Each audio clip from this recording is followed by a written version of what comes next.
Ancient fires flickered under the starless sky, casting eerie shadows across stone altars. In the heart of forgotten civilizations, men and women gathered, their faces shrouded in secrecy.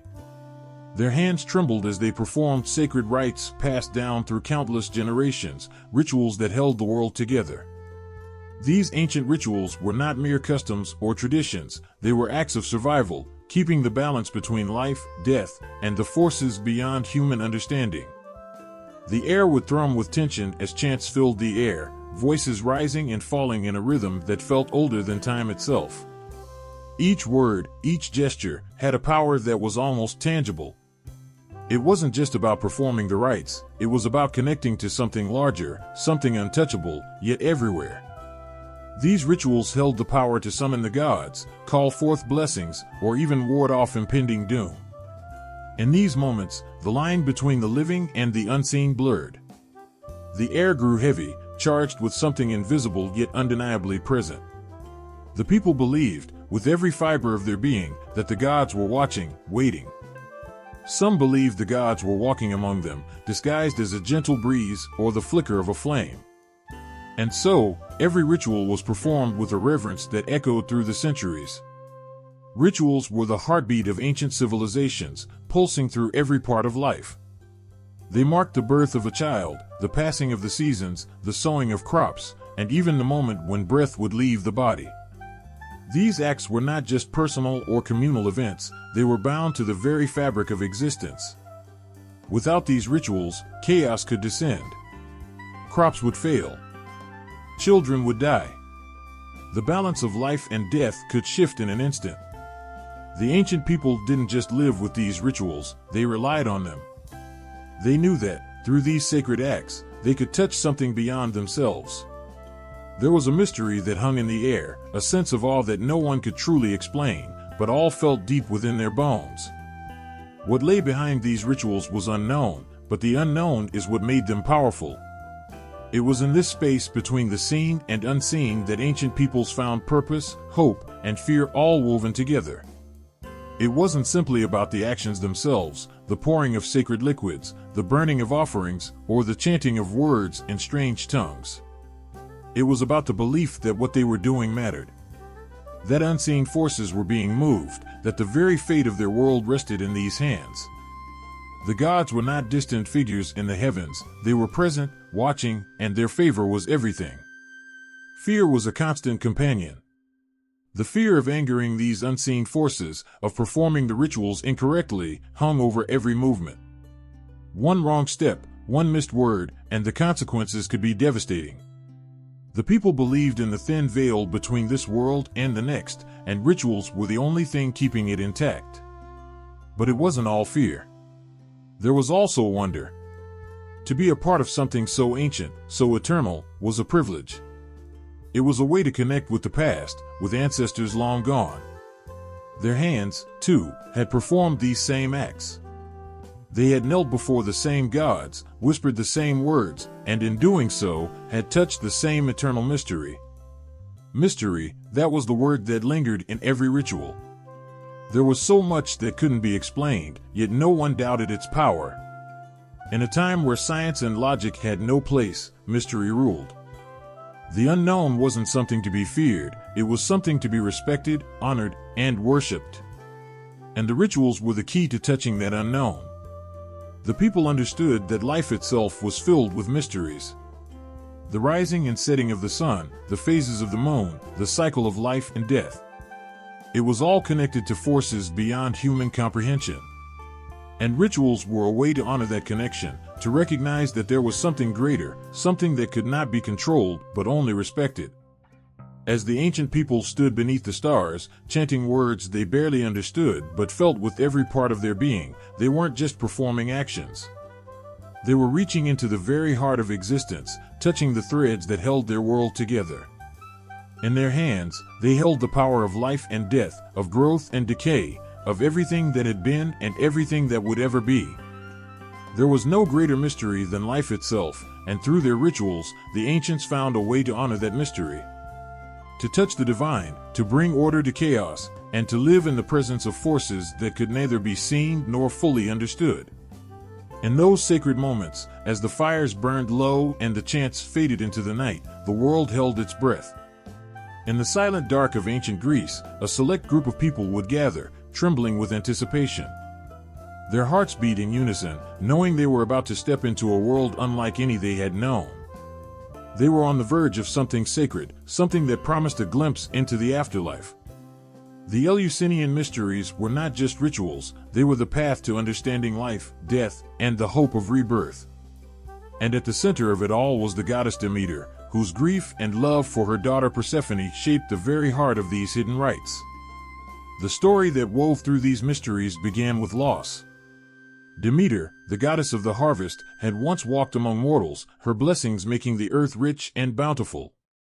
But then, her beloved daughter, Persephone, was taken from her, dragged into the underworld by Hades. The world grew cold as Demeter's heart broke. Crops withered, and famine threatened to consume the land. In her sorrow, she wandered the earth, searching for her daughter, but finding only despair. The Eleusinian mysteries honored this pain, this loss, but also the hope that followed. For just as Demeter's mourning had brought death to the world, her reunion with Persephone would restore life. It was a cycle, a never-ending loop of death and rebirth, and those who took part in these rituals believed they were touching that very cycle. The origins of these mysteries were shrouded in secrecy, passed down through whispered words and careful teachings. They began in Eleusis, a small town not far from Athens. It was said that this was where Demeter had stopped during her search, where she had revealed herself to mortals and allowed them to share in her grief. From that moment, Eleusis became the center of her worship, and the mysteries began to take shape. But these were not rituals open to all. Only those who had been initiated could partake in the full ceremonies, and even then, the details were kept from the outside world. The initiation process was a test, a way of proving one's worthiness to enter the mysteries. The initiates would prepare for days, fasting, purifying themselves, and waiting for the moment when they would be allowed to step into the sacred space where the rites took place. As they stood on the threshold, the air around them would buzz with tension. They had heard the stories, the whispered accounts of those who had been initiated before. They knew that what awaited them was unlike anything they had ever experienced. But still, no one could truly describe what happened once they entered the sacred hall. The initiation process was not something that could be put into words. It was something felt in the soul, a transformation that could only be understood by those who lived through it. The heart of the initiation was tied to the myth of Demeter and Persephone. The initiates would be taken through a reenactment of the goddess's search for her daughter, her despair, and finally, the joyous moment of reunion. But this wasn't just a story. As the initiates watched and participated in the rites, they were meant to feel the pain of loss, the emptiness of death, and the overwhelming hope that came with rebirth. For those who were part of the mysteries, this was more than just a religious ceremony. It was a glimpse into the very nature of existence. They believed that by participating in the rites, they were securing their own place in the cycle of life, death, and rebirth. The promise of the Eleusinian mysteries was clear: those who had been initiated would not face the same darkness and death as others. They would be granted a more peaceful, hopeful afterlife, one filled with the warmth of Demeter's love and the joy of reunion. The influence of these mysteries spread far beyond Eleusis. In ancient Greece, they were considered the most important religious rituals, attracting people from all corners of the land. Even the great leaders of Greece, from powerful kings to celebrated philosophers, would seek initiation, believing that without it, their understanding of life would remain incomplete. But it wasn't just about personal enlightenment. The Eleusinian mysteries had a profound impact on Greek culture. They brought people together, united by the shared belief that death was not the end. For the ancient Greeks, death was often seen as a terrifying unknown, a place where souls wandered aimlessly in darkness. But through these mysteries, there was hope. There was a promise that, just as Persephone had returned from the underworld, so too could they find light in the afterlife. To the people of Greece, the rites of Eleusis were sacred, and the experience was life-changing. The bond between Demeter and Persephone became a symbol of the eternal connection between the living and the dead. It was a reminder that, even in the deepest sorrow, there was always the possibility of reunion, of rebirth.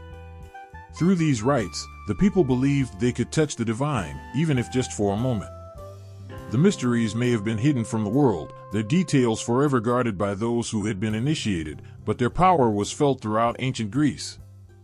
The promise of a peaceful afterlife, of understanding the mysteries of life and death, was something that every Greek longed for. And for those who had stood in the sacred hall of Eleusis, who had felt the presence of Demeter and Persephone, that promise was not just a hope, but a certainty. In the darkness of ancient times, the Eleusinian mysteries were a light, guiding people toward a deeper understanding of life, death, and the eternal cycle that bound them all. The goddess Demeter, with her unshakable love for her daughter, had given humanity a gift, the gift of hope, even in the face of death. And for those who had been initiated, that hope was a beacon, shining through the unknown and leading them toward the afterlife with a sense of peace. In the dim glow of flickering torches, Roman soldiers descended into secret chambers beneath the streets, their footsteps echoing through the cold stone passageways. The air was thick with the scent of incense, and a sense of mystery clung to the walls. They were stepping into a world that few outside of their brotherhood knew existed, a world where the god Mithras reigned. There, hidden from the prying eyes of the public, they would take part in rituals that bound them not only to their god, but to each other in an unbreakable bond. Mithras wasn't a god like the others worshipped openly in the temples of Rome. His followers were chosen, and initiation into his cult wasn't a right, but a privilege earned. Those who sought to join had to prove their courage, their loyalty, and their willingness to embrace the unknown. For them, Mithras symbolized strength, resilience, and the promise of salvation after death.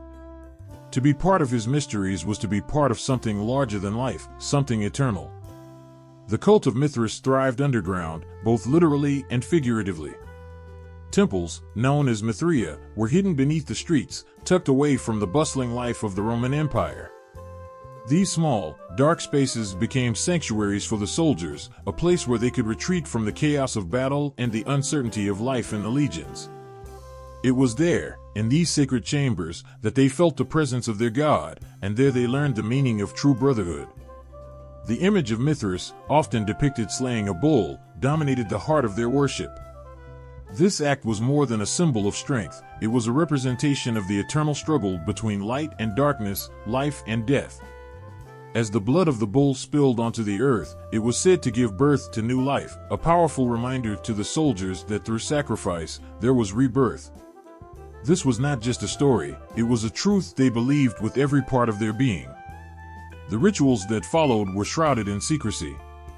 Each step, each word spoken, was known only to those who had been initiated. Outsiders could never fully grasp what happened inside those chambers. But for the soldiers, these ceremonies held the key to salvation. They believed that through their devotion to Mithras, they would be granted eternal life, a place in the afterlife far removed from the horrors of war and death. It wasn't just about the promise of salvation, though. The Mithraic mysteries were a brotherhood, a tight-knit group bound by their shared experiences and their loyalty to one another. In a world where soldiers faced death daily, this bond was everything.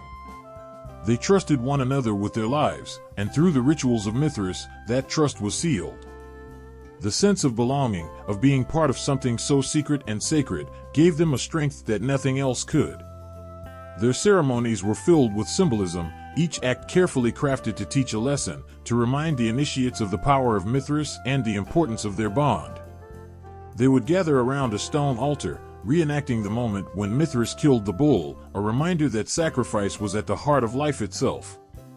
The ritual meals they shared, often consisting of bread and wine, echoed this theme of sacrifice and rebirth, reinforcing their connection not only to their god but to each other. It was in these moments, as the flicker of the torches cast shadows on the walls, that the soldiers felt truly alive. The noise of the outside world faded away, leaving only the silence of the underground chamber and the presence of their god. Here, they were more than just men preparing for battle, they were chosen, part of a divine plan that stretched beyond the mortal world. The spread of the Mithraic cult was swift, carried by the Roman legions as they moved across the vast empire. From the farthest reaches of Britannia to the deserts of Egypt, the soldiers brought with them the mysteries of Mithras. In each new territory, new Mithria were built, new followers initiated into the Brotherhood. It was a network of faith that spanned the entire empire, a faith that united men from every corner of Rome's domain in their worship of the God who promised them salvation. For many of these soldiers, Mithras became more than just a god. He was a guiding light, a symbol of the strength they needed to face the endless battles, the long marches, and the constant threat of death. The rituals gave them purpose, a sense that they were part of something that transcended the brutality of their daily lives. In the midst of chaos, they found solace in the mysteries of Mithras, and the knowledge that they were bound to a brotherhood that would endure beyond death. Even as the Roman Empire began to crumble, the cult of Mithras persisted. Its followers, though fewer in number, remained fiercely devoted to their god and their rituals. The legacy of the Mithraic mysteries, built on the foundations of brotherhood, sacrifice, and the hope of salvation, would live on long after the last Mithraic temple had fallen into ruin. In the heart of ancient Rome, beneath the bustling streets and the grandeur of the public temples, there was a secret world. A world where soldiers gathered in darkness, their eyes fixed on the image of a god who promised them more than just survival in this life. A world where rituals bound them together, where they became part of something eternal. In that world, Mithras reigned, and his mysteries offered hope in a time of war and uncertainty. The soldiers carried that hope with them, in their hearts, in their brotherhood, and in the hidden corners of the empire where the light of Mithras flickered in the darkness. The blade hovered in the air, sharp and gleaming in the firelight, as a priest's hand trembled only for a moment before it struck. Blood flowed, dark and rich, onto the sacred ground. In that instant, time seemed to stand still. The gods were watching. The sky, the earth, and the very stars above all held their breath. In the heart of the Mayan world, blood was more than life, it was power. It was a gift to the gods, a force that kept the cosmos in balance. For the Maya, bloodletting wasn't a simple ritual. It was an act of devotion, a way to connect with the divine forces that governed every part of existence. Kings, queens, warriors, and priests all offered their blood, believing that through their sacrifice, the universe would continue to thrive. It was a ritual that held the weight of life and death, a reminder that the world itself relied on these sacred offerings. Every drop of blood that touched the earth wasn't just a symbol, it was a necessary act to maintain cosmic balance. The Maya believed that their gods had given them life through sacrifice, and in return, they had to offer their own lifeblood. This exchange kept the cycle of life in motion, ensuring that the rains would come, the crops would grow, and the people would be protected from disaster. But it wasn't just about pleasing the gods. Bloodletting was woven into the very fabric of society. The rulers, especially, were seen as the bridge between the people and the divine. Their blood was more powerful, more sacred than that of others. When a king or queen let their blood flow in a ritual, they weren't just offering a part of themselves, they were securing the future of their kingdom. The well-being of the people, the success of the harvests, and the victories in battle all depended on these sacrifices. The act itself was often public, performed in front of the masses, so all could witness the devotion and the pain. It wasn't done in secret, hidden away from the eyes of the people. No, the Maya understood the power of spectacle, of showing their gods and their people that the rulers were willing to suffer for the greater good. The sight of blood, running down the arms of their leaders, was a reminder of the sacrifices required to keep the world turning. The rituals were precise, performed with tools crafted from sharp obsidian or bone, and the pain endured was not shied away from, it was embraced. Men and women alike would pierce their tongues, their ears, and even more delicate parts of their bodies. The blood that followed wasn't seen as weakness, it was strength. It was the ultimate offering, a bridge between the mortal and the divine, between life and death.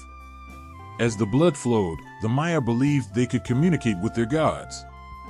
Visions would come, otherworldly beings would appear, and guidance would be given. It wasn't just a physical act, it was spiritual, transcending the boundaries of the human body. The priest or king who offered their blood would enter a state of heightened consciousness, connecting with the divine in ways words could not fully capture. It was through these visions that the Maya leaders would find direction, gaining insight into the future and the will of the gods. These ceremonies often coincided with important events, wars, the planting of crops, or the crowning of new rulers. Bloodletting was a way to ask for favor, for the gods to look kindly upon their endeavors. It was also a way to give thanks, a gesture of gratitude for the blessings that had been bestowed upon them. The connection between blood and life was unmistakable, and through these rituals, the Maya ensured that the forces of life and death remained in balance. In the eyes of the Maya, the universe itself was a delicate balance, and blood was the force that kept it steady. Without these offerings, the gods might turn away, leaving the people vulnerable to chaos. The rains might stop, the sun might fail to rise, and darkness could cover the land. The stakes were incredibly high, and the Maya knew it. Their rituals were not simply acts of worship, they were acts of survival. But bloodletting was not reserved for the elite alone. Ordinary people, too, took part in these rituals. During times of great crisis or celebration, communities would gather, and individuals would offer their own blood to the gods. It was a way for everyone, no matter their status, to contribute to the cosmic order. The unity it created, the sense of shared purpose, was powerful. In those moments, as the blood touched the earth, the people felt connected not only to their gods but to each other, bound by a common desire to protect their world. To the Maya, bloodletting was more than an act, it was a promise. A promise to the gods that they would give all they had to maintain the balance. It was a promise to their ancestors, who had performed these same rituals, that they would continue the traditions that kept their world alive. It was a promise to their children that the sun would rise tomorrow, that the rains would fall, and that life would go on. And so, with each drop of blood, they gave their devotion, their strength, and their hope to the gods. As the wounds healed and the pain faded, the Maya knew that they had done their part, that the world would be held in balance for a little while longer. The power of their sacrifice, of their blood, was not just in the moment, it echoed through time, through the generations, keeping the heart of their world beating strong. The air was thick with incense, and a quiet tension filled the room. All eyes were on her, the Pythia, the priestess of Apollo. She sat in a trance, her body still, her face veiled, as if she were caught between this world and another.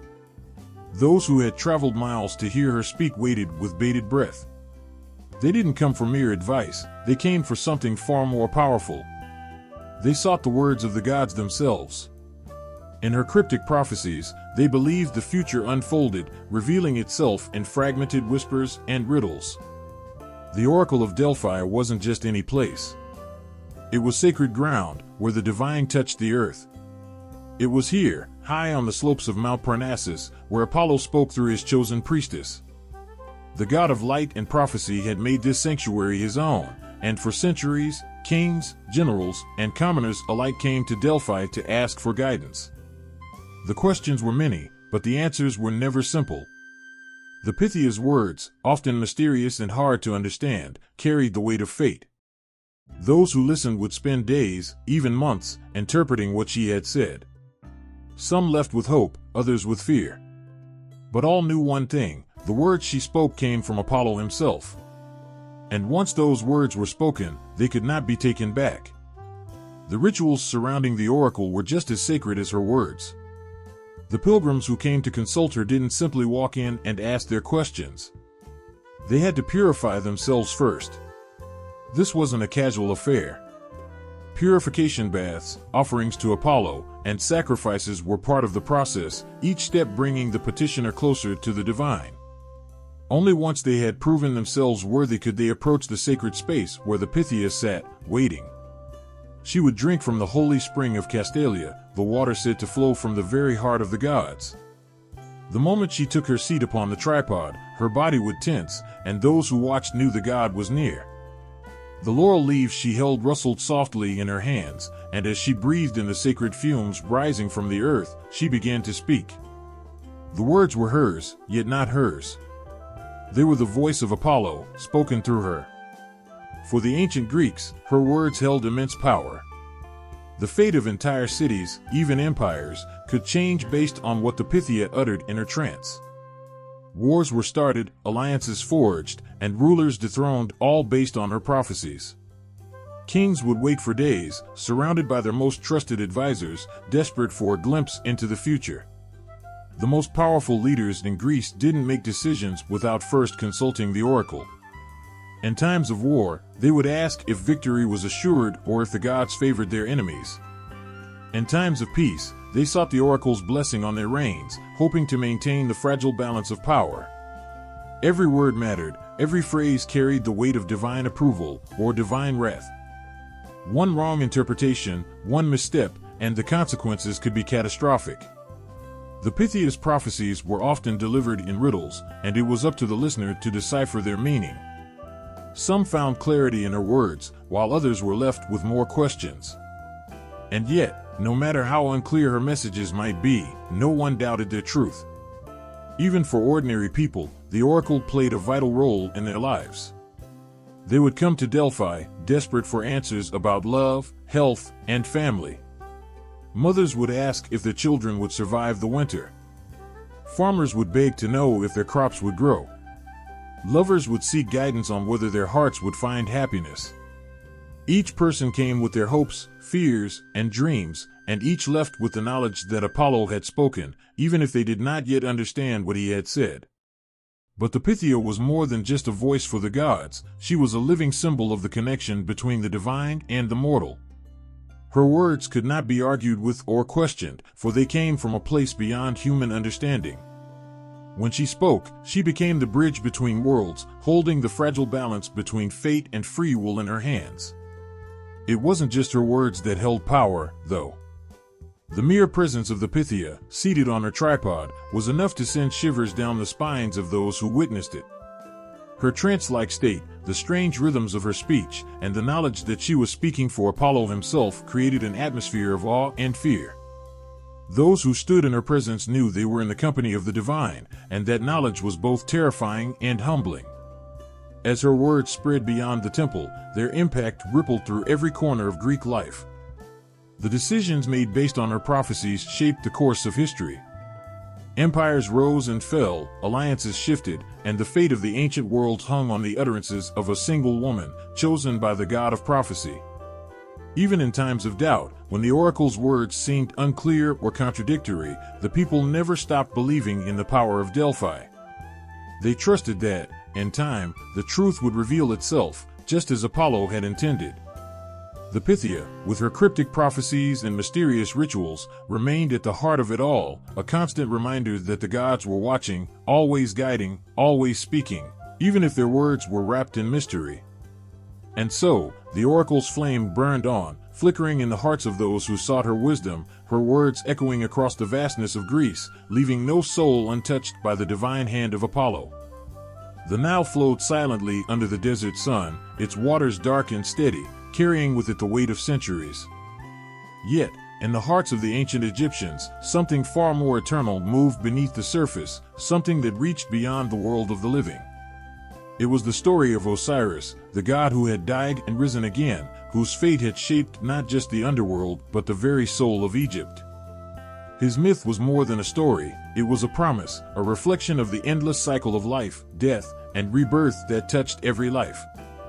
Osiris had once been a great king, beloved by his people, a ruler who brought order and prosperity to the land. But jealousy brewed in the heart of his brother, Set. In a brutal act of betrayal, Set murdered Osiris, tearing his body apart and scattering the pieces across Egypt. The god of the dead had fallen, his body torn, his spirit lost. Yet, death could not hold him forever.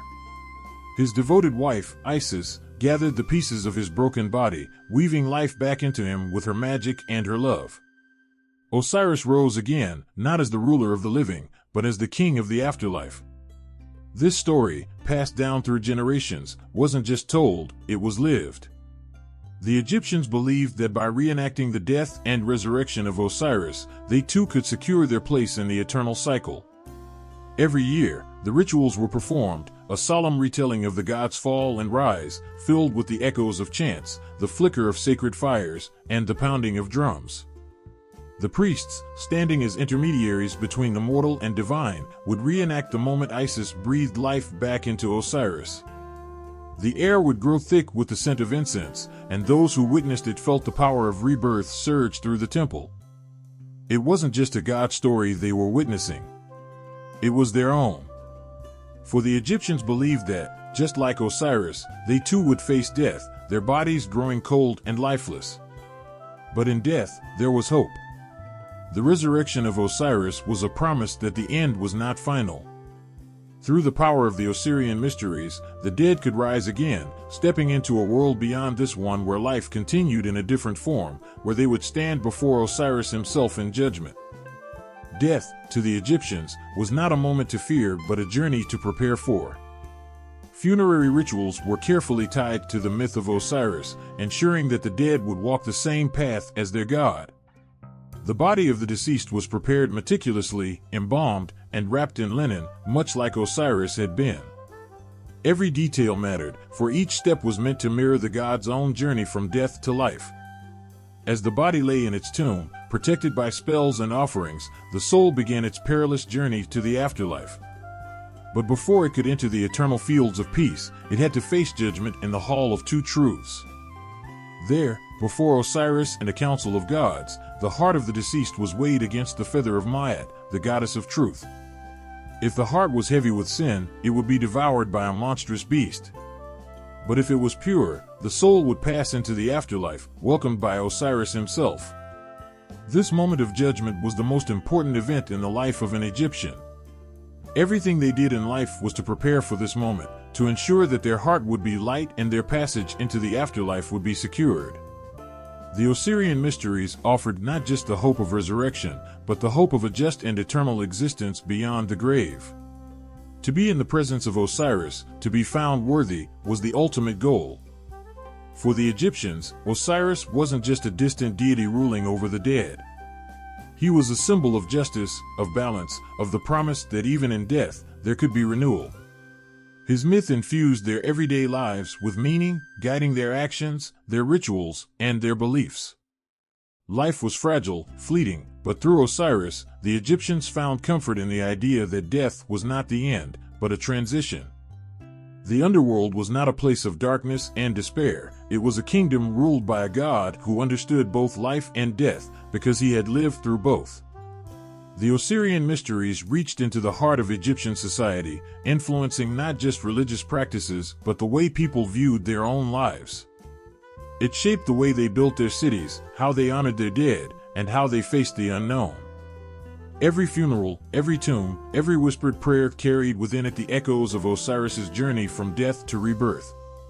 Even the Great Pyramids, towering over the desert sands, stood as a testament to the belief that death was only the beginning. Inside these massive structures, the bodies of pharaohs rested, waiting for the moment when they too would rise, just as Osiris had. The tombs were not just places of rest, they were gateways to eternity, where the living prepared the dead to meet their God and be judged. In the eyes of the Egyptians, life and death were intertwined, bound together by the story of Osiris. His death had been a tragedy, his resurrection a triumph. And in that triumph, they found hope, not just for themselves, but for their families, their ancestors, and their future generations. Through Osiris, they believed they would rise again, their souls carried into the next life, where they would be reunited with their loved ones, and where they would stand before a God who had once been just like them, mortal, fragile, and full of life.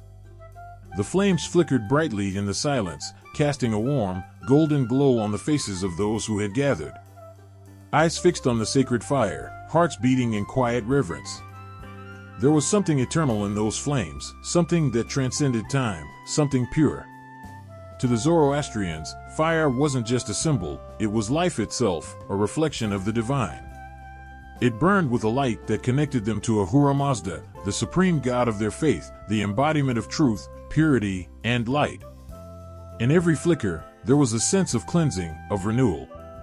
The fire consumed the imperfections of the world, leaving behind only the essence of purity. The Zoroastrians believed that just as the fire burned without ever being tainted, so too must their souls remain untainted in the presence of the divine. Purity wasn't just an ideal, it was a way of life, and fire was the key. The sacred fire wasn't kindled on a whim. It was born from a profound understanding of the universe, of the eternal battle between good and evil, light and darkness. To stand before the fire was to stand in the presence of Ahura Mazda himself. It was believed that the flames carried the breath of the divine, a bridge between the earthly and the heavenly realms. And so, every ritual, every prayer, revolved around this sacred flame, an eternal reminder of the divine light that shone on them all. The Zoroastrians' reverence for fire wasn't born out of fear, but from love and respect. Fire represented truth, pure, untouchable truth that could not be corrupted. In a world where evil constantly tried to creep in, fire was the protector, burning away the darkness, purifying everything it touched. When a Zoroastrian stood before the flame, they felt its warmth, but more than that, they felt its purity washing over them, cleansing their spirit, their thoughts, and their hearts. Every Zoroastrian ritual was a dance of purification. Before approaching the sacred fire, one had to be pure. It wasn't just about physical cleanliness, though that mattered too. It was about the purity of the soul. Hands were washed, faces cleansed, and minds cleared of distractions. The priest, dressed in white, the color of purity, would lead the rituals with chants that echoed through the fire temple, his words carried by the rising smoke. The air would feel alive, crackling with the energy of devotion, as the flames danced to the rhythm of prayer. The purification rituals were not merely acts of worship. They were moments of transformation. As the Zoroastrians prayed before the fire, they believed that the flames were burning away the impurities within them, leaving them more aligned with the divine. The fire wasn't just a symbol of Ahura Mazda's presence, it was his essence, his truth made visible. And as they stood before it, they felt their souls drawn closer to that eternal light. But not all fires were the same. In the heart of Zoroastrianism stood the fire temples, where the most sacred of flames burned without end. These flames were different. They had been kindled with great reverence and had never been allowed to die. For centuries, the flames had been tended day and night, their light kept alive by generations of priests who understood the profound importance of this duty. To let the flame die was unthinkable. It wasn't just a fire, it was the living presence of Ahura Mazda, a beacon of purity in a world that often threatened to succumb to darkness. The unquenchable flame was the heart of Zoroastrianism, a symbol of the eternal light that could never be extinguished. In a world where everything was fleeting, where life itself was fragile and temporary, this flame stood as a testament to the power of the divine. It was a reminder that no matter how dark the world might become, no matter how much evil tried to take hold, the light of truth would always endure. The fire temples were sacred places, where the faithful came to connect with the divine and to be reminded of their role in the cosmic battle between good and evil. The flames weren't just passive symbols, they were active forces, burning with the strength of Ahura Mazda's will. To stand in the presence of this fire was to stand in the presence of truth itself, and every Zoroastrian knew that their lives, their actions, and their thoughts had to reflect that purity. For the Zoroastrians, life was a journey toward perfection, and fire was the guiding light along that path. Every day, they fought against the forces of evil that sought to corrupt the world, and every day they returned to the flame to renew their strength, to be reminded of the purity they were meant to embody. It wasn't an easy path. Evil was always close, always waiting for a moment of weakness, but the fire gave them hope. It reminded them that as long as the flame burned, there was light, there was truth, and there was hope. In the flickering of those sacred flames, the Zoroastrians saw more than just light. They saw the promise of eternity, the unwavering presence of Ahura Mazda, and the unbreakable bond between the divine and the mortal. It was a bond forged in fire, a bond that would never fade as long as the flames continued to burn. And so, with every prayer, every offering, they fed the fire, knowing that in its light, they too would find the strength to remain pure, to remain true, and to remain in the presence of the divine. The night air was thick with the scent of wildflowers, the pounding of drums echoed through the mountains, and the flicker of torches cast shadows that seemed to dance on their own. In the heart of the forest, laughter and cries of ecstasy filled the air as men and women, their bodies swaying with an otherworldly rhythm, surrendered themselves to something far greater than themselves. This was no ordinary gathering. It was the worship of Dionysus, the god of wine, ecstasy, and transformation.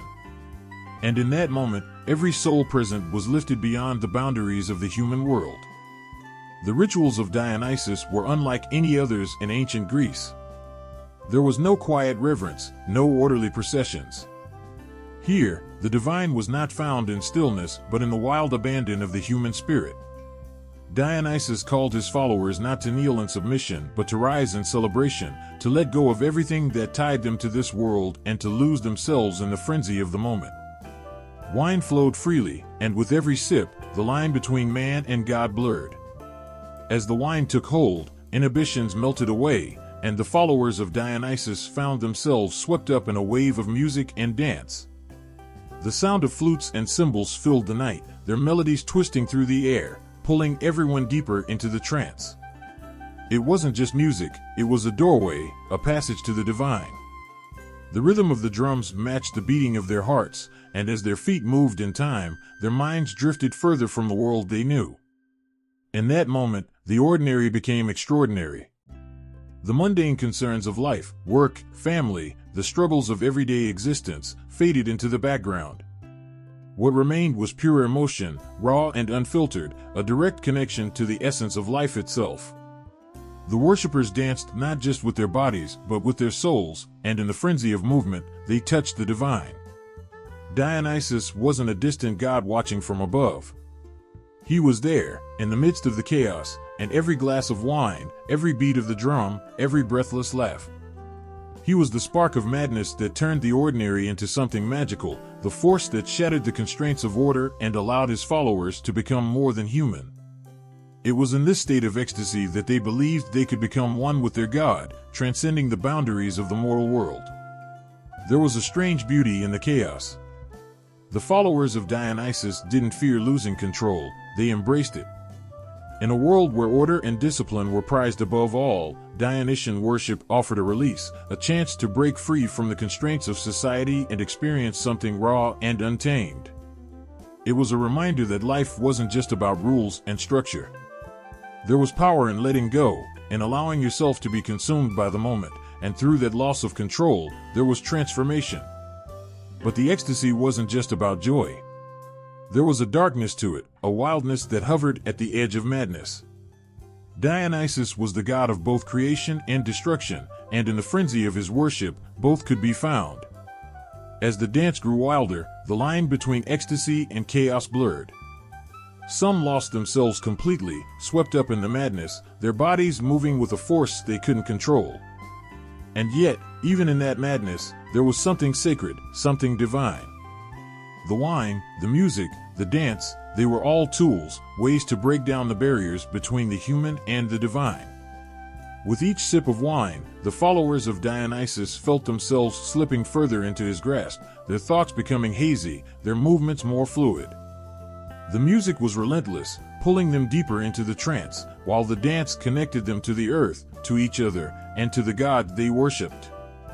The contrast between chaos and order lay at the heart of Dionysian worship. In everyday life, the Greeks valued reason, discipline, and structure. But in the rituals of Dionysus, they found the opposite.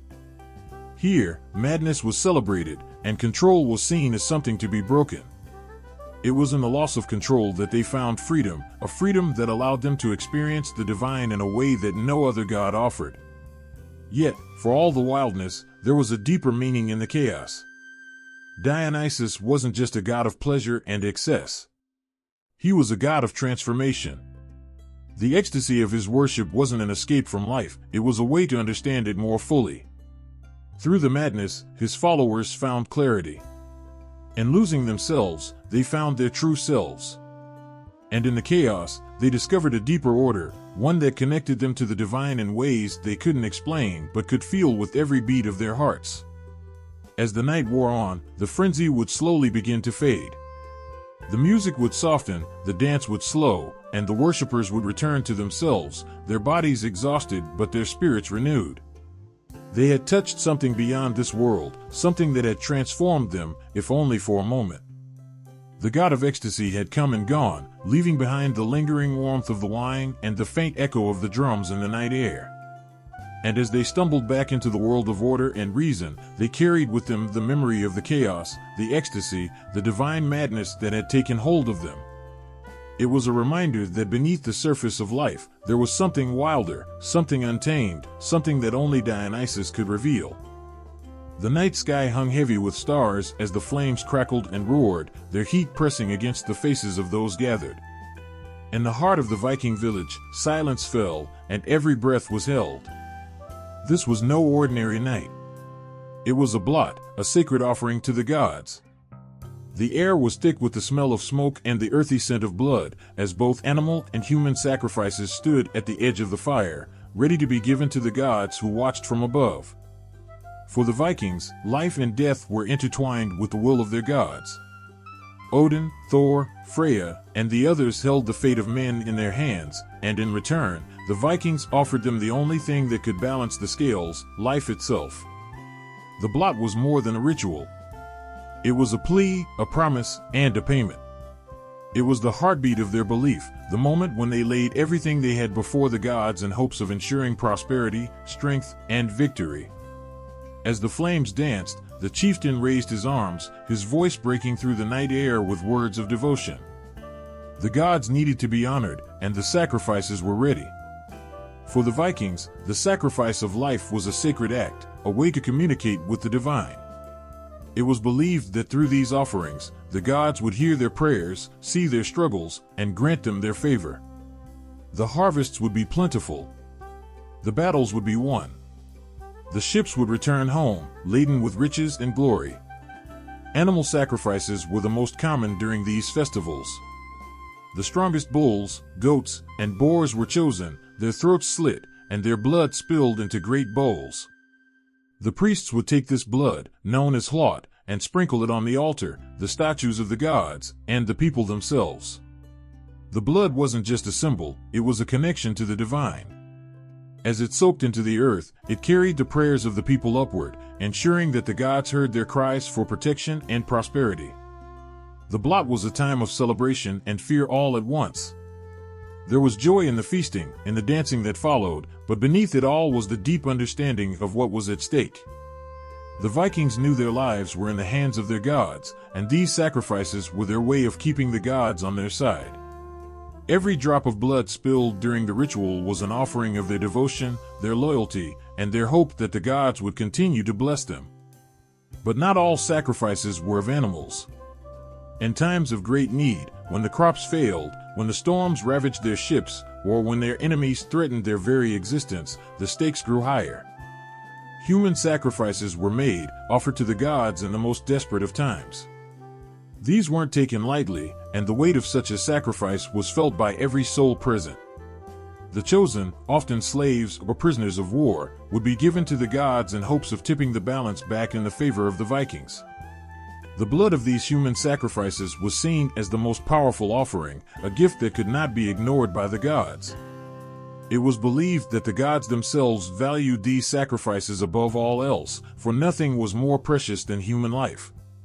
And so, the chosen would stand at the edge of the fire, their eyes wide but resolute, knowing that their death would serve a purpose far greater than themselves. As their life drained away, the people prayed that the gods would accept this sacrifice and show their mercy. The blot festivals were held throughout the year, marking the changing of the seasons and the crucial moments in the life of the Viking community. During winter, a blot was held to honor the gods and ask for their protection through the harsh cold. In spring, offerings were made to ensure the fertility of the land and the animals. During times of war, the Vikings would gather before heading into battle, offering sacrifices to ask for victory and the strength to defeat their enemies. As the sacrifices were made, the people felt the presence of the gods around them. Odin, with his one all-seeing eye, watched from the shadows, his hunger for wisdom and sacrifice never fully sated. Thor, the Thunderer, stood with his hammer, ready to protect those who showed him honor. Freya, goddess of love and war, waited for the blood to fall, her power woven into every heartbeat. The Vikings knew they were never alone, that their gods walked among them in moments like this, watching and deciding the fates of men. After the offerings, the feast began. The animals that were sacrificed were cooked and eaten, their flesh shared among the people in a celebration of life, even as death lingered in the air. The gods had been honored, and now it was time to live, to laugh, and to dance in the warmth of the firelight. Songs filled the night, and for a brief moment, the worries of the world seemed to fade away, replaced by the warmth of the fire and the strength of their gods. But even in the celebration, the Vikings never forgot the seriousness of what had just transpired. The blood that had been spilled was a bond between them and their gods, a promise that had been made. In return for their offerings, the gods would grant them favor, but the Vikings knew that favor could be fleeting. The world was unpredictable, and the gods' will was beyond their understanding.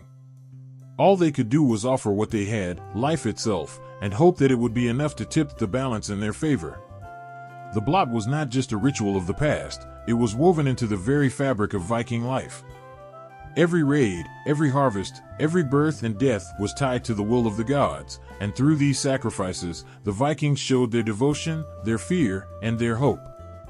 The blood of the sacrifices soaked into the earth, becoming part of the land itself, a reminder that life and death were inseparable, and that through the giving of life, they might secure their future. As the last embers of the fire faded into the night, the Vikings returned to their homes, their hearts filled with both awe and gratitude. They had given what they could, and now it was in the hands of the gods. The dawn breaks over the Andes, casting a golden light across the sprawling Incan city of Cusco. The air is charged with anticipation, as the people gather to celebrate the most sacred event of the year, the Inti Raymi, the grand festival dedicated to Inti, the mighty sun god. As the first rays of sunlight touch the earth, the festival comes alive. The ancient streets are transformed into a vibrant tapestry of color and sound. The ceremonial processions, led by the Incan elite, wind through the city like a river of gold and red. Every step, every movement is infused with reverence, as the Incan people prepare to honor their divine source of life. The sun god, Inti, is not just a deity, he is the heart of their world. The Incas believe that Inti's warmth nurtures the land, brings life to the crops, and watches over them with a gaze as constant and powerful as the sun itself. His light is the very essence of their existence, and the Inti Raymi is their way of giving thanks and seeking his favor. The festival begins with a solemn procession to the Coricancha, the Temple of the Sun, the most sacred site in the Incan Empire. Here, the priests, dressed in dazzling robes of gold and red, perform rituals that have been passed down through generations. The high priest, representing the divine link between Inti and the people, leads the ceremonies with an aura of divine authority. His voice, echoing through the temple, is both a prayer and a command, calling upon the sun god to bless the land and its people. The air is filled with the scent of burning incense and offerings.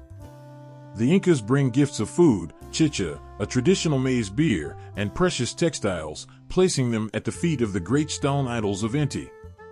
These offerings are not mere symbols, they are expressions of gratitude, acts of devotion. The golden sun discs and woven cloths shimmer in the sunlight, their intricate patterns reflecting the sacredness of the festival. Every gift is a piece of their hearts, given in hope that Inti will shine favorably upon them. Music and dance accompany the rituals, creating a symphony of celebration. The Incan elite, adorned with elaborate headdresses and ceremonial attire, perform intricate dances that tell the story of their connection to the sun god. The rhythm of drums and the sound of panpipes fill the air, weaving a spell of unity and reverence. As they dance, their movements mimic the celestial journey of the sun across the sky, a tribute to its vital role in their lives. The Inti Raymi is also a time for renewal and hope.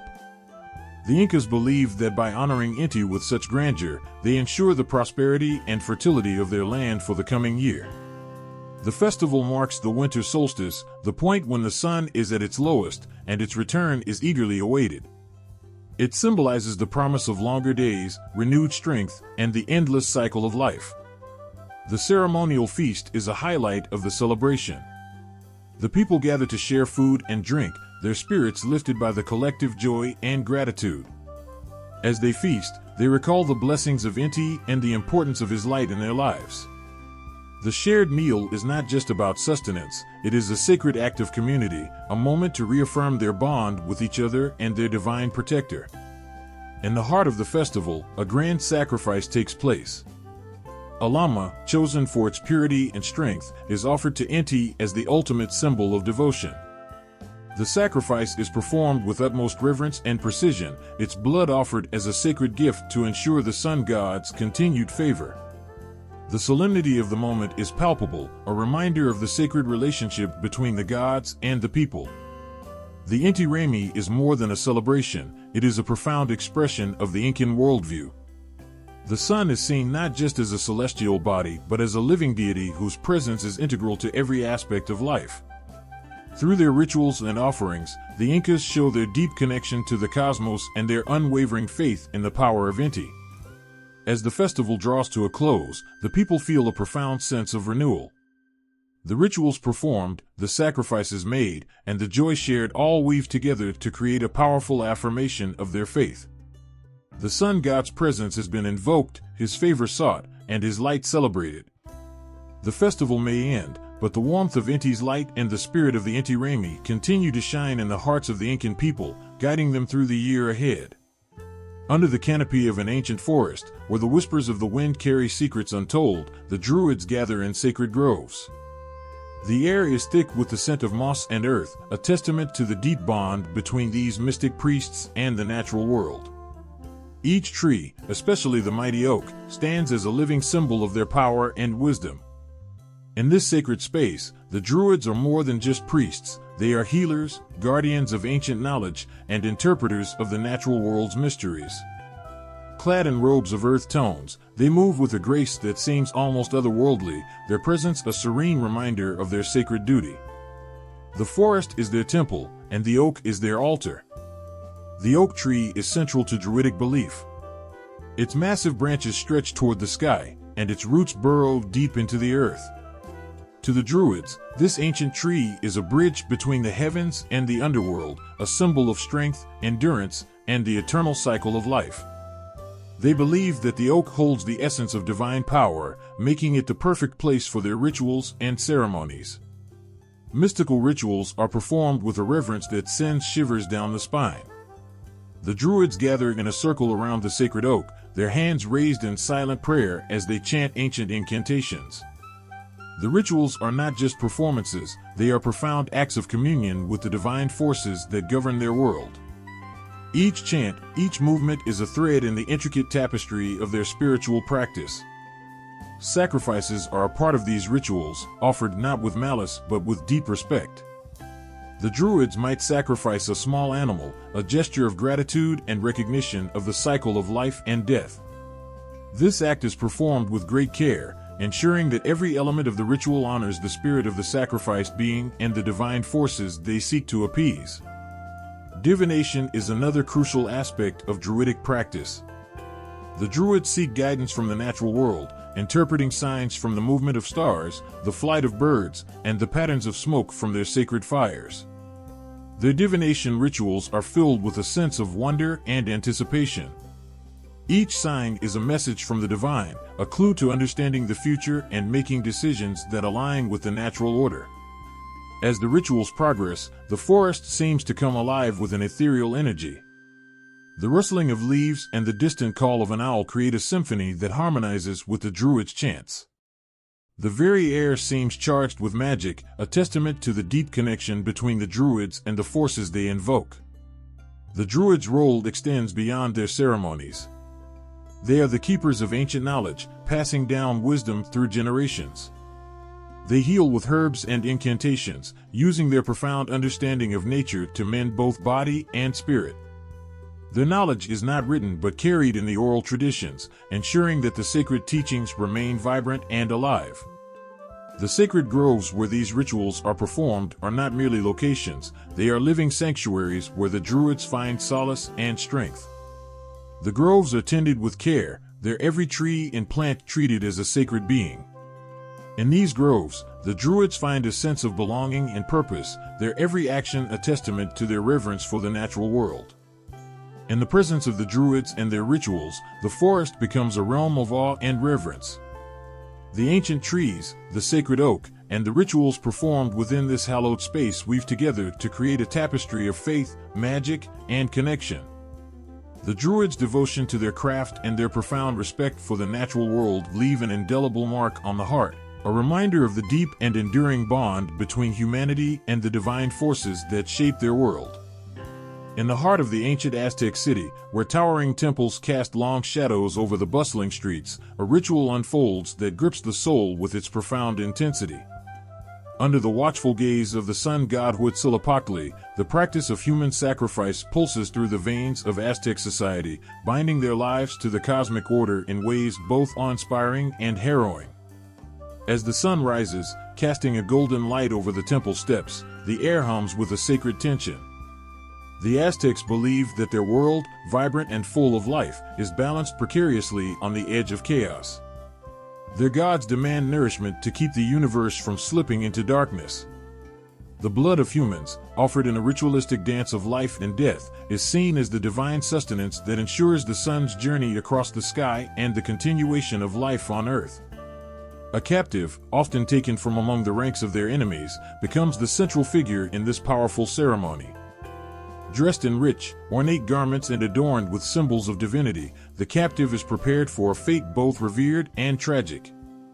Their role is not one of mere victimhood, it is a solemn and honored part of a cosmic drama that has been performed for centuries. The ritual begins with the rhythmic beat of drums and the haunting melody of flutes, filling the air with a sense of sacred urgency. Priests, clad in elaborate attire and face paint, lead the procession with reverent steps, their voices raised in chants that echo through the temple. The captive is carried up the steps to the sacrificial altar, their face a mask of both fear and resignation. In their eyes, a flicker of the unknown, a journey that transcends the mortal realm. The altar itself is a stone slab, worn smooth by centuries of sacrifice. It stands as a symbol of the divine connection between earth and the heavens, a bridge through which the sacred act is performed. The captive lies down, and the priests, with practiced precision, carry out the ritual. The sacrifice is not an act of cruelty but a ceremonial act of profound respect. The blood spilled is believed to feed the gods, ensuring their favor and maintaining the cosmic balance. The moment the blade meets flesh, a hush falls over the crowd. The ritual is a solemn, almost otherworldly event. The crowd watches in a mixture of awe and reverence, their emotions a tumultuous blend of fear, respect, and devotion. The sacrifice is seen as a way to honor the gods and ensure the survival of their people. It is a gesture of ultimate faith, a way to participate in the divine cycles that govern the universe. As the captive's life ebbs away, the ritual is seen as a rebirth, a transition from the mortal world to the divine. The blood is collected and offered to the gods, each drop a prayer for continued prosperity and balance. The sacrifice is not merely an end, but a transformation, a crucial part of the cycle that keeps the world in harmony. The priests, now bathed in the sacred blood, continue their chants, their voices rising in a crescendo of devotion.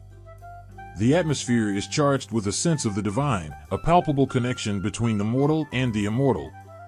The sun god Huitzilopochtli, believed to watch over the ceremony, is honored and appeased. The ritual, while harrowing, is also a celebration of life and cosmic order, a way to align human actions with the celestial rhythms. The aftermath of the ritual is filled with a profound sense of solemnity.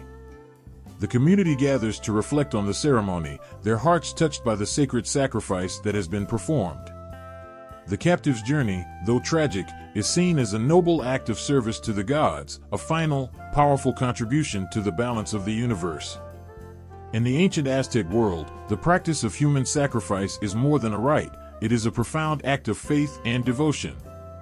It binds the people to their gods, to each other, and to the eternal cycles of the cosmos. The rituals are a testament to the lengths to which they will go to maintain harmony and ensure the continued favor of the divine. In the heart of ancient Rome, a festival like no other burst forth from the cold of winter, casting a spell of warmth and vitality across the city. Lupercalia, a celebration steeped in mystery and vigor, transformed the streets into a stage of exuberance and ancient rites, touching the very essence of human hopes and fears. As the sun dipped below the horizon, the city's pulse quickened in anticipation. The origins of Lupercalia traced back to the legends of Romulus and Remus, the twin brothers nursed by the she-wolf Lupa. The festival was a tribute to this primal link, a ritual that sought to channel the raw power of nature into the realm of the human spirit. In the shadow of the Palatine Hill, where the legendary she-wolf once roamed, the festival erupted into a frenzy of sound and movement. The Lupercalia rites began with the sacred purification, a process imbued with both reverence and urgency. Priests, known as Luperci, donned the hides of sacrificed goats, their faces marked with the sacred symbols of the festival. With every step, they carried the weight of ancient tradition, their movements a dance of sacred rhythm and primal energy. The goat skins, still warm from the sacrifice, were used to strike the crowds, a gesture believed to carry blessings of fertility and protection. As the Luperci raced through the city's streets, the crowd, caught in the infectious energy, surged forward. Women, eager for the festival's blessings, stood ready to be touched by the sacred hides. It was said that the lightest touch from these ritualistic whips would ensure fertility and a fruitful year. The festival's true magic lay in this intertwining of divine favor with human longing, an act that bridged the gap between the mortal and the divine. The rhythmic beat of drums and the raucous cheers of the crowd created an atmosphere charged with a sense of primal urgency. The streets, once cold and silent, now thrummed with the sound of ancient rites. The air, thick with the scent of incense and sacrifice, seemed to crackle with the promise of renewal and life. The ritual was not merely a performance, but a living testament to the hopes and desires of a people bound by the cycles of nature and the rhythms of their gods. Amidst the revelry, the festival also carried a deeper, more solemn note of purification. The Lupercalia rites were seen as a way to cleanse the city of its sins and misfortunes, a sacred process that sought to restore balance and harmony. The festival's rituals, though wild and exuberant, were underpinned by a profound sense of renewal and redemption. The beating of the goat hides against the bodies of the participants was a symbolic act of driving away the old and inviting the new, a cleansing that prepared the way for a fresh start.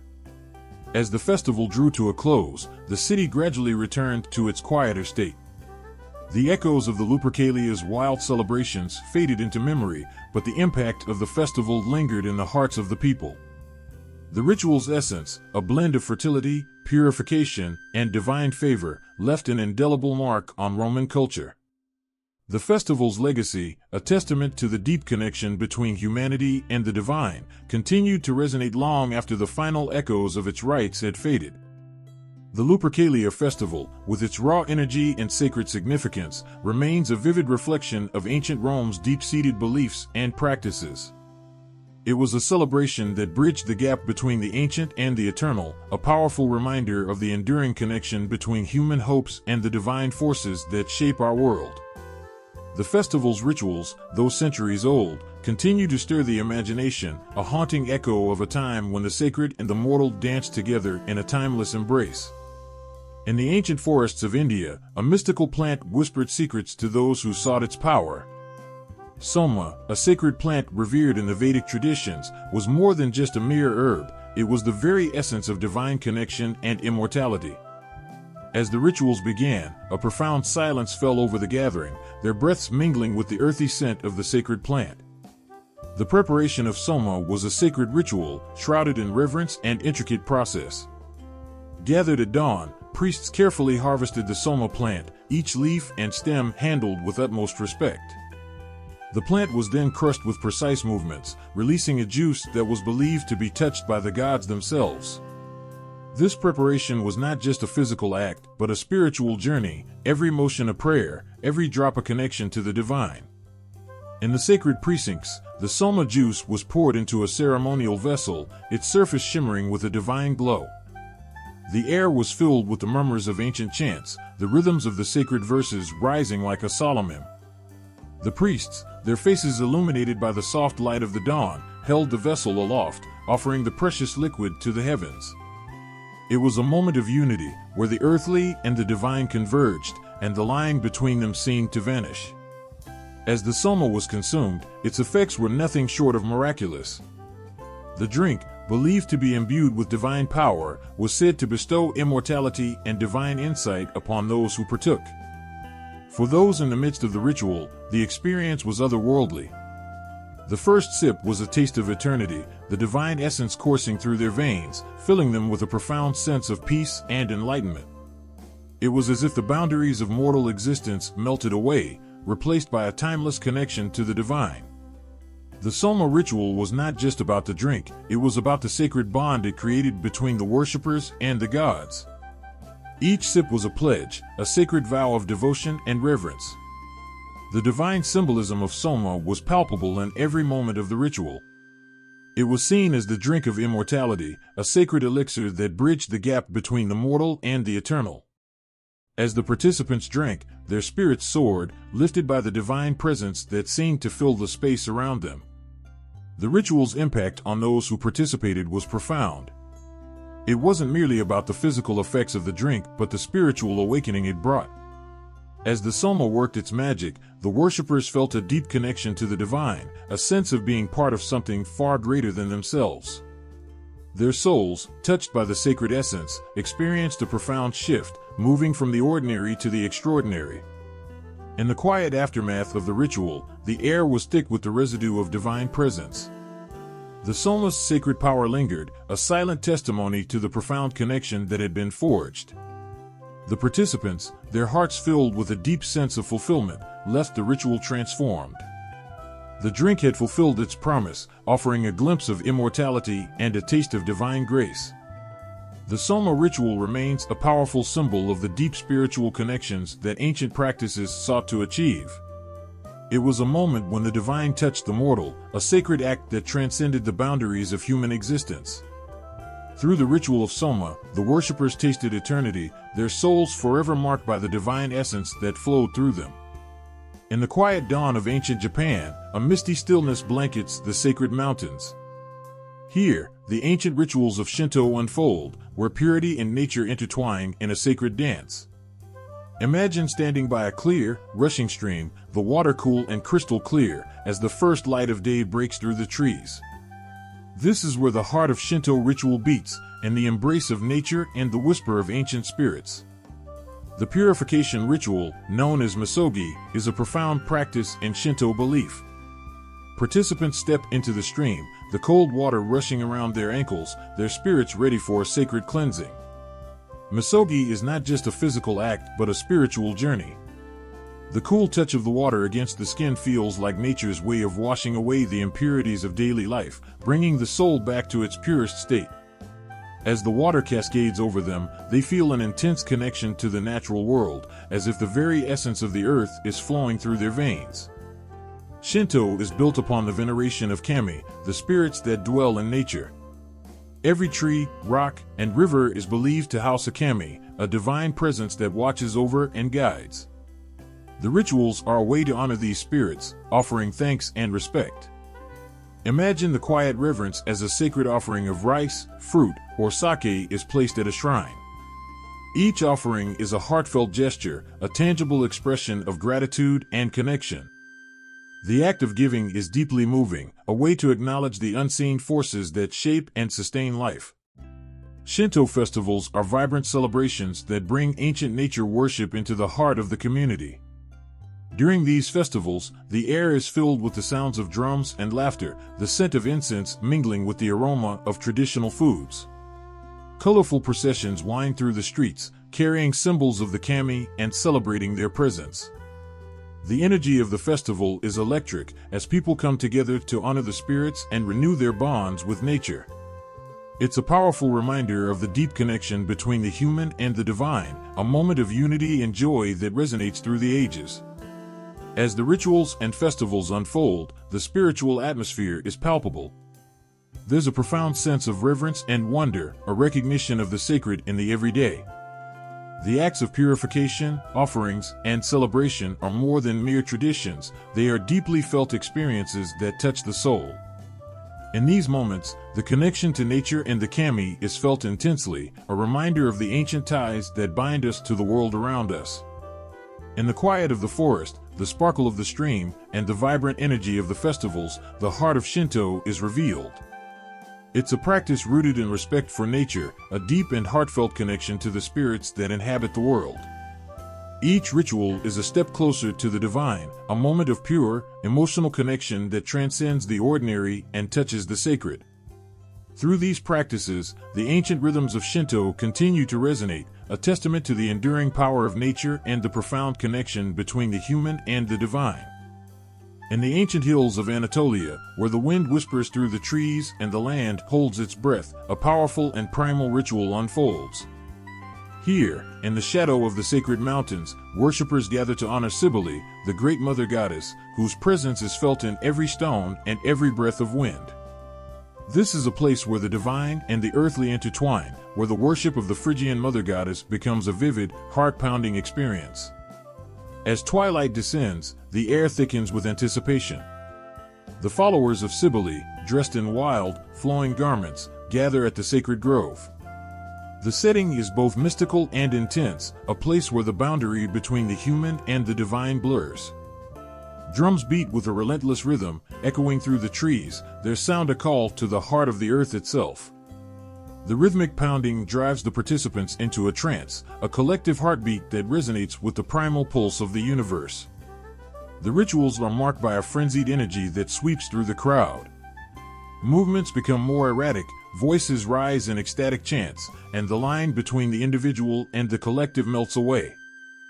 Followers, caught in the throes of divine possession, dance and writhe with an abandon that seems to connect them directly to Cybele's chaotic, powerful essence. The frenzy is not just a spectacle, it's a profound, almost unbearable expression of devotion and connection. The participants' faces are lit by a strange, otherworldly glow, their eyes wide with a mix of fear and ecstatic joy. At the heart of these rituals lies a stark and deeply emotional act, the castration of the priests, a rite of self-mutilation that embodies the ultimate sacrifice. This act is not performed lightly, it is a dramatic expression of devotion, a way to symbolize the complete surrender to the goddess. The pain and blood are seen as sacred offerings, a physical manifestation of their loyalty and love. The sacrifice is both terrifying and deeply moving, a visceral act that underscores the intensity of their worship. The atmosphere during these rites is charged with raw emotion. The sight of the castrated priests, their faces a mixture of pain and spiritual ecstasy, evokes a powerful response. It's a moment where the human body becomes a vessel for divine will, where physical suffering is intertwined with profound spiritual significance. The participants' reactions are a blend of reverence and horror as they witness the ultimate sacrifice and experience the intense, overwhelming connection to their goddess. As the ritual reaches its peak, the air is filled with the scent of incense and the sounds of the frenzied worshippers. There's a sense of collective transcendence, where the individual's identity dissolves into the greater whole. The ecstatic dance, the rhythmic chanting, and the sacrifice all combine to create a powerful, emotional experience that feels both terrifying and sublime. In these moments, the worshippers are not just participating in a ritual, they are living through a profound and moving expression of faith and devotion. The worship of Cybele, with its ecstatic rituals and intense sacrifices, reveals a deep and often unsettling devotion. It's a vivid, heart-stirring display of the lengths to which people will go to honor their goddess, a testament to the powerful connection between the human and the divine. Through the frenzy, the pain, and the worship, the essence of Cybele's power and the depth of her followers' devotion come to life in a way that is both haunting and deeply emotional. Under the ancient skies, where the golden sands of Egypt met the bustling streets of Rome, the goddess Isis held a spellbinding allure. Her worship began in Egypt, where she was revered as a powerful deity of magic, healing, and rebirth. Yet her influence would stretch far beyond the Nile, weaving her way into the heart of Rome. The worship of Isis was nothing short of transformative. In the warm, flickering light of the temple's inner sanctum, devotees gathered in awe of the goddess who promised healing and renewal.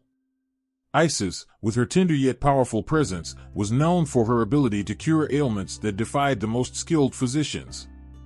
Her followers would come to her temples, seeking her divine touch in moments of desperation.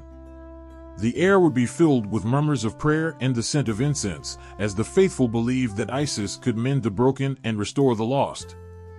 In these sacred spaces, the boundary between the earthly and the divine seemed to dissolve, creating a profound, almost palpable sense of hope. The magic associated with Isis was both enchanting and deeply personal. Her rituals were performed with a sense of reverence and intimacy, as though each spell and incantation was a direct communication with the goddess herself. From elaborate ceremonies involving sacred symbols to simple prayers whispered in the dark, the practice of magic under Isis's guidance was a way for individuals to seek solace and transformation. The rituals were not mere acts, they were heartfelt pleas for Isis's intervention in their lives, filled with a longing for her divine grace to heal and protect. As the cult of Isis spread from Egypt to Rome, her worship gained new layers of meaning and complexity. In Rome, Isis's temples became centers of spiritual refuge, where people from all walks of life could come and experience her benevolent power. The goddess's promise of rebirth and eternal life resonated deeply with Roman society, particularly as they faced their own struggles and fears about the afterlife. Initiation into the mystery cult of Isis was a rite of passage that offered more than just spiritual insight, it was a doorway to a new existence. The initiation rites were shrouded in secrecy and solemnity.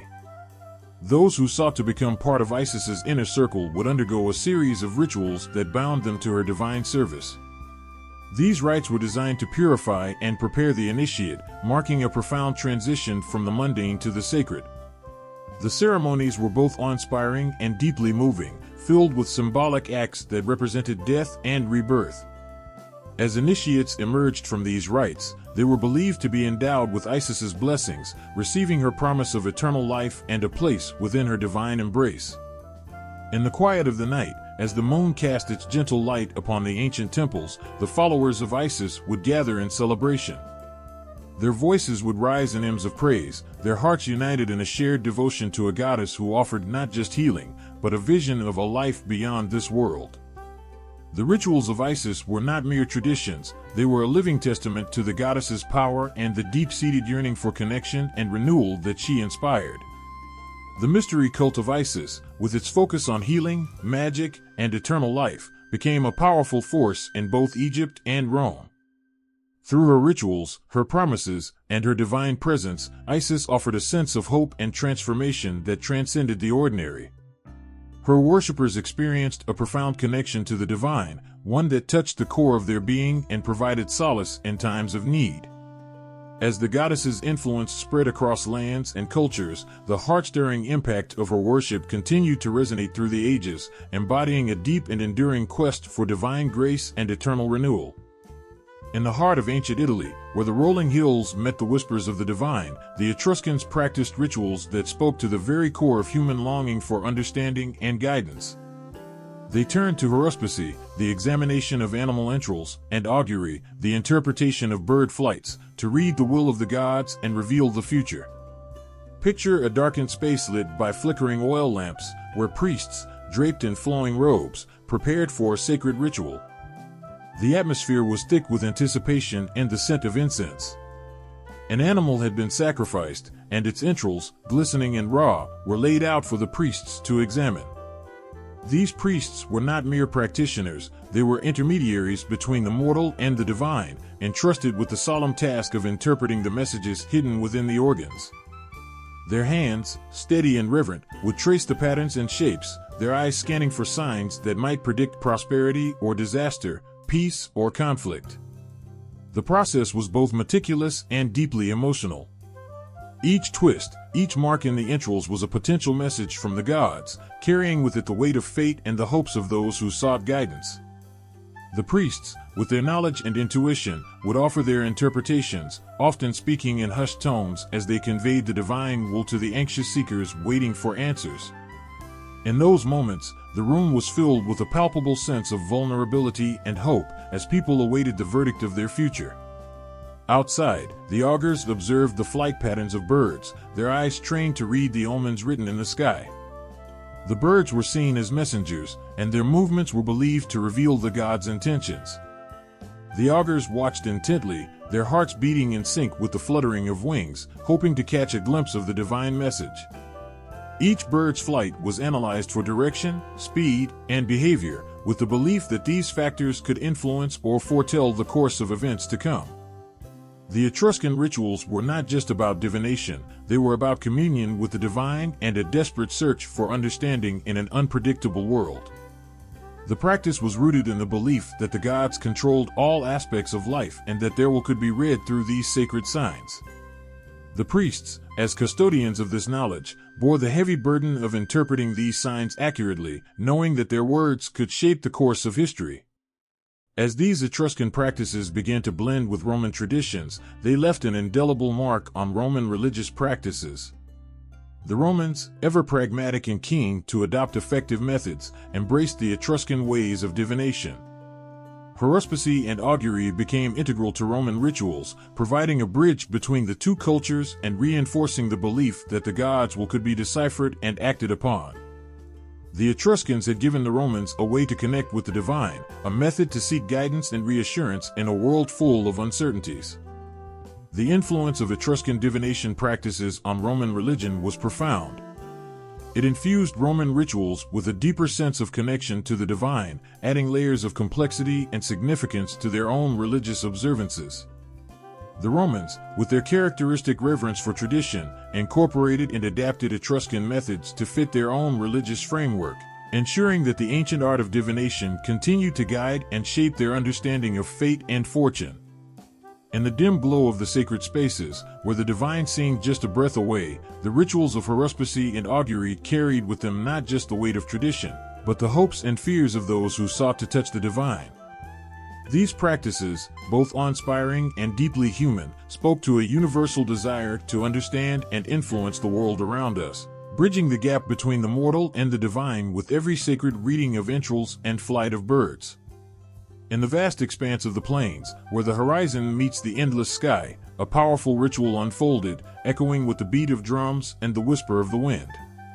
The sun dance was not just a ceremony, it was a profound expression of faith and resilience, a sacred dance that bound the spirit of the plains tribes to the mighty forces of nature and the divine. Under the scorching sun, the sun dance began with an intense sense of purpose. Tribal members gathered in a sacred circle, their faces painted with symbols of their heritage and hopes. The air was filled with a palpable energy, a mix of anticipation and reverence. The dancers, adorned in traditional garb, prepared for a ritual that tested not just their bodies, but their very souls.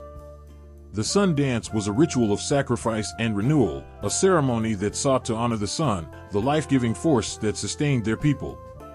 It was more than just a physical endurance test, it was a spiritual journey, a way to connect deeply with the earth and the divine. The dance was performed with intricate steps and movements, each one imbued with symbolic meaning, each step a prayer, each movement a plea for strength and guidance. As the ceremony progressed, the physical toll on the dancers became apparent. They danced for hours, their bodies pushed to the limits of endurance. The heat of the sun beat down upon them, adding to the physical challenge. Yet, their spirits remained unbroken. In the midst of the grueling ordeal, there was a profound sense of unity and purpose. The pain and exhaustion were embraced as part of the ritual, seen as necessary sacrifices to show devotion and earn spiritual renewal. The most striking aspect of the sun dance was the personal sacrifice involved. Some dancers went beyond endurance, engaging in acts of self-mortification as a testament to their commitment.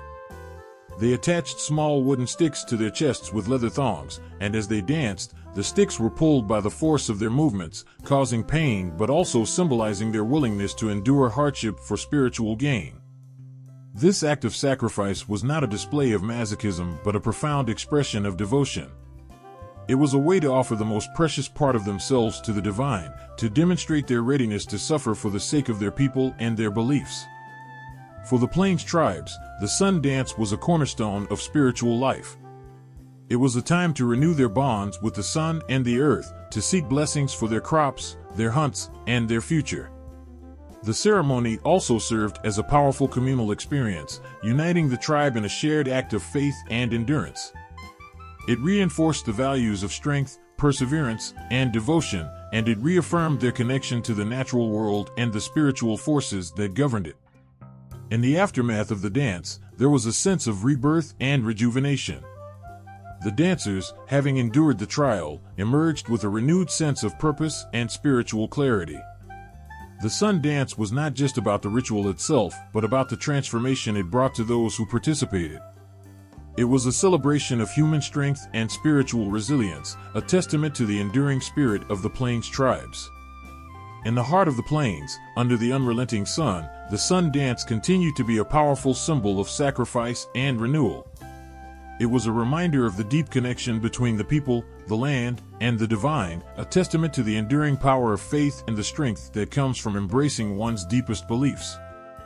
In the quiet spaces of modern life, where technology often overshadows tradition, ancient rituals continue to cast their shadow. These timeless practices, born in the distant echoes of history, find their way into the rhythm of contemporary life, reminding us of our shared human heritage. Picture a grand cathedral, its walls adorned with intricate symbols and echoes of hymns that have resonated through the ages. In these sacred spaces, the ancient rhythms of ritual still breathe life into the present. Rituals from ancient times, like the solemn processions of the Roman Church or the sacred chants of Vedic ceremonies, have influenced modern religious practices. They bring a sense of continuity, a bridge between the past and the present, reminding us of the depth of our spiritual roots. The fascination with mystery and initiation remains as vibrant today as it was centuries ago. Whether it's the secretive rites of modern fraternities or the profound ceremonies of contemporary spiritual movements, there is an enduring allure in the unknown. These practices echo ancient rituals, where the initiation into sacred mysteries or the embrace of hidden knowledge offered a sense of belonging and purpose. They serve as a testament to humanity's unyielding quest for meaning and connection beyond the mundane. Sacrifice, too, has evolved but never disappeared. In modern spiritual practices, the notion of sacrifice has transformed from the physical acts of old into symbolic gestures of personal dedication. Whether through fasting, meditation, or acts of charity, these modern sacrifices mirror ancient traditions, reflecting a timeless commitment to something greater than oneself. This shift from literal to symbolic sacrifice does not diminish the depth of the act, but rather highlights how ancient rituals have adapted to the changing fabric of human society while retaining their core essence. Ritualistic behavior, a fundamental aspect of human societies, continues to weave through our daily lives. From the morning rituals of personal preparation to the communal ceremonies that mark significant life events, these practices ground us. They offer structure, meaning, and a connection to something larger than ourselves. The rituals of ancient cultures, with their deep symbolism and profound significance, remind us that these patterns of behavior are not just relics of the past, but living traditions that continue to shape our lives. As we navigate the complexities of the modern world, the legacy of ancient rituals serves as a comforting reminder of our enduring quest for connection and meaning. They provide a sense of continuity, linking us to those who walked before us and sharing a common thread of human experience. Each ritual, each ceremony, carries the echoes of a time when the world was seen through a lens of deep spiritual significance and collective belonging. In our pursuit of understanding and connection, ancient rituals stand as a testament to the timeless nature of human spirituality. They offer a glimpse into the soul of our ancestors and a reflection of our own inner landscapes.